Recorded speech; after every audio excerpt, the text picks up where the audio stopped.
혹시 집안일이 너무 많아서 이 영상이 오셨나요?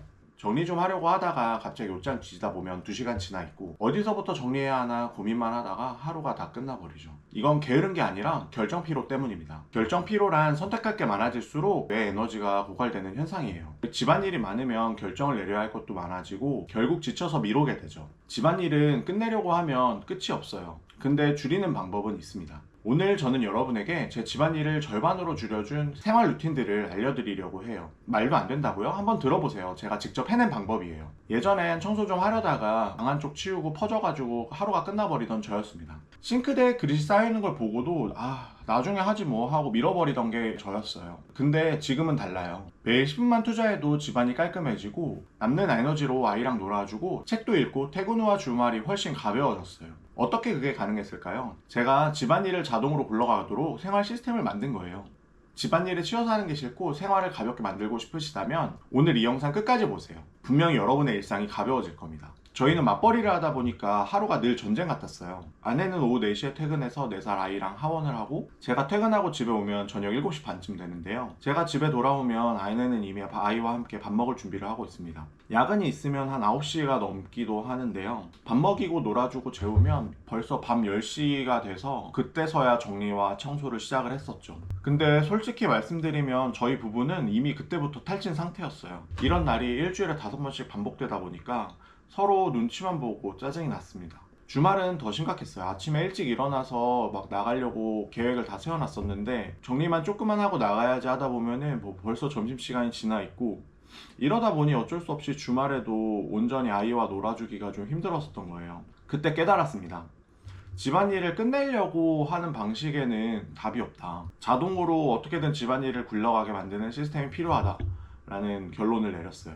여기서 중요한 개념이 바로 결정 피로입니다. 스탠퍼드 대학교의 조너던 레빈 교수가 사람의 뇌도 근육처럼 반복해서 사용하면 지쳐서 결국 대충 결정하거나 아예 회피한다고 설명했습니다. 집안일도 마찬가지예요. 오늘은 뭐부터 치울까, 이건 버릴까 말까 이런 사소한 결정이 쌓이다 보면 결국 아무것도 할 수가 없게 되는 거예요. 스티브 잡스나 저커버그, 오바마 전 대통령도 늘 같은 옷만 입었었던 것도 같은 원리죠. 사소한 결정들을 줄여야 중요한 일에 집중할 수 있는 겁니다. 집안일도 이 원리를 그대로 적용할 수 있어요. 집안일을 끝내려고 하면 진짜로 끝이 없습니다. 한쪽 방을 치우면 다른 방이 엉망이 되기는 일쑤고 설거지를 끝내면 빨래도 해야 되고 빨래를 개고 나면은 아이가 또 그대로 옷을 또 다 널브러뜨려 놓습니다.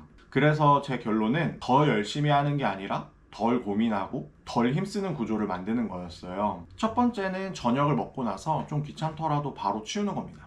이건 저희 집에서 제일 먼저 정착한 생활 습관이에요. 예전엔 조금만 쉬었다가 나중에 해야지 뭐 하고 결국 다음날 아침까지 막 쌓아두고 아침에 출근 전에 급하게 설거지하곤 했는데요. 지금은 저녁 식사하고 치우고 바로 식기세척기에다가 다 집어넣고 바로 비우는 것까지가 하나의 세트입니다. 아침에 싱크대가 비어져 있으면 하루의 시작이 가벼워집니다. 여기에서 되게 중요한 거는 이걸 하겠다라는 의지라기보다는 매일 그냥 당연하게 하듯이 습관화된 루틴을 만드는 거예요. 두 번째는 이거 하나로 집안일 스트레스가 진짜 절반 이하로 줄었습니다. 리셋 박스인데요. 낮 동안 어질러져 버리는 장난감이나 책, 작은 자잘한 소품들은 리셋 박스에다가 일단 넣어버리는 거예요. 그리고 하루에 딱 한 번 아이를 재우고 난 다음에 그때 그 박스 안에 들어있는 물건들을 정리를 합니다. 이렇게 하니까 하루에 어질러진 장난감을 여러 번씩 치워야 되는데 그런 것들을 하지 않게 돼서 너무 좋더라고요. 저희 아이도 이건 리셋박스에다가 넣어야지 하면서 다 놀고 나면은 거기에다가 집어넣는 습관도 생기더라고요. 그리고 또 집안일의 절반은 불필요한 물건에서부터 생깁니다.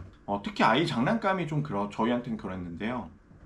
처음에는 둘째를 생각해서 남겨놓을까도 좀 고민을 했는데 결국 당근에다가 다 정리를 했습니다. 필요하면 또 나중에 당근에서 구하면 돼서 좀 부담이 덜 하더라고요. 물건이 줄자 청소도 좀 빨리 끝나고 정리 스트레스도 많이 줄었습니다. 물건들의 제자리를 다 찾아 놓을 수가 있게 되어서 스트레스가 좀 많이 덜해졌어요. 실제로 미니멀 라이프를 실천한 사람들 사이에서는 정리할 게 줄어드는 게 아니라 아예 안 생긴다고 말하잖아요. 저희는 완전 미니멀 라이프까지는 실천하긴 힘들었지만 그래도 아이가 안 노는 장난감들을 좀 정리를 하고 나니까 그걸 좀 뼈저리게 느끼긴 하더라고요. 그리고 아이 재우고 나서 온 집안을 다 정리하겠다고 하다가 화장실 청소도 하고 빨래도 하고 뭐 옷까지도 막 정리해서 버리고 이런 거 하다가 새벽 2, 3시도 넘어가지고 잠든 적도 있었거든요. 그래서 바꿨습니다. 타이머를 10분만 맞춰놓고 10분 안에 청소를 끝내는 걸 목표로 하는 거예요. 오늘은 현관, 내일은 화장실, 모레는 책상 뭐 이런 식으로 요일마다 날 정해가지고 타이머 10분이 딱 끝나면 하던 청소를 멈추는 거예요. 그렇게 하다 보니까 꾸준하게 할 수가 있고 한 달쯤 지나고 나니까 집 전체가 다 달라질 수 있더라고요.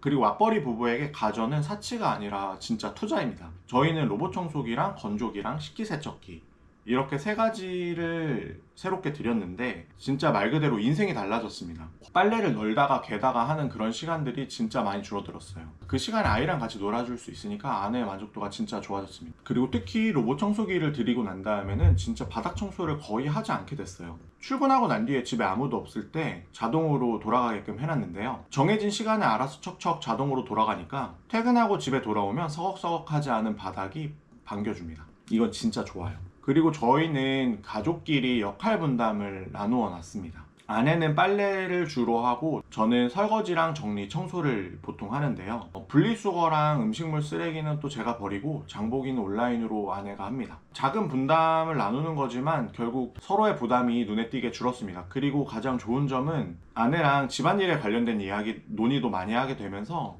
관계도 더 좋아지고 있다는 느낌이에요. 아이도 참여시켰어요, 같이. 벗은 양말이랑 옷은 빨래 바구니에다가 넣도록 하고 장난감은 리셋박스에다가 갖다 넣어야지 하면서 장난감을 리셋박스에다가도 잘 갖다 넣어놓더라고요. 작은 규칙들을 만들어서 아이도 자연스럽게 따라 할 수 있도록 했습니다. 마지막은 집안일을 대하는 태도인데요. 집안일을 줄이는 가장 중요한 태도는 완벽주의를 버리는 것인 것 같아요. 거실에 장난감 몇 개 굴러다니는 거는 좀 괜찮다. 먼지 조금 있다고 해도 큰일 나는 거 아니죠. 집은 전시장이 아니라 사람이 사는 곳이니까요. 이 생각을 받아들이고 나니까 마음도 편해지고 집안일에 대한 마음도 훨씬 좀 가벼워졌습니다. 물론 이렇게 해도 집안일이 완전히 사라지지는 않습니다. 여기서 누군가 말할 거예요. 그래도 결국 치워야 할 건 다 치워야 되는 거 아니냐. 맞습니다. 집안일은 줄일 수는 있어도 아예 없어지지는 않는 것 같아요. 하지만 중요한 건 나한테 진짜로 중요한 게 뭔지를 알고 내가 지치지 않을 정도로만 집안일에 시간을 투자하는 거예요. 맞벌이를 하는 주변 친구들 이야기를 들어보면은 집안일 때문에 갈등을 겪는 경우도 많다고 하더라고요. 저희 부부도 비슷했어요. 전에는 집안일 때문에 다투고 그러기도 했지만 지금은 시스템을 같이 만들고 하면서 오히려 대화가 늘었습니다. 7가지를 다 할 필요는 없습니다. 딱 하나만 한번 해보세요. 리셋박스를 만들든 10분 청소법을 도입하든 뭐든 하나만 한번 시작해보세요. 작게 시작해도 효과는 있더라고요. 그걸 기반으로 같이 대화도 나누고 실천하다 보면은 작게 시작해도 효과는 분명히 옵니다. 저는 집안일을 끝내야 하는 일에서 자동으로 굴러가는 흐름으로 바꿨습니다. 그 덕분에 맞벌이 부부로 아이랑 함께하는 시간이 늘어나면서 가족의 행복도 좀 많이 커진 것 같아요. 집안일을 줄인다는 거는 단순히 시간을 아끼는 게 아니라 삶의 질을 지키는 거예요. 저희 부부가 직접 해본 방법들인데요. 여러분도 한번 하나씩 적용해 보세요. 작은 변화가 인생을 정말 가볍게 만들어 줄 거예요.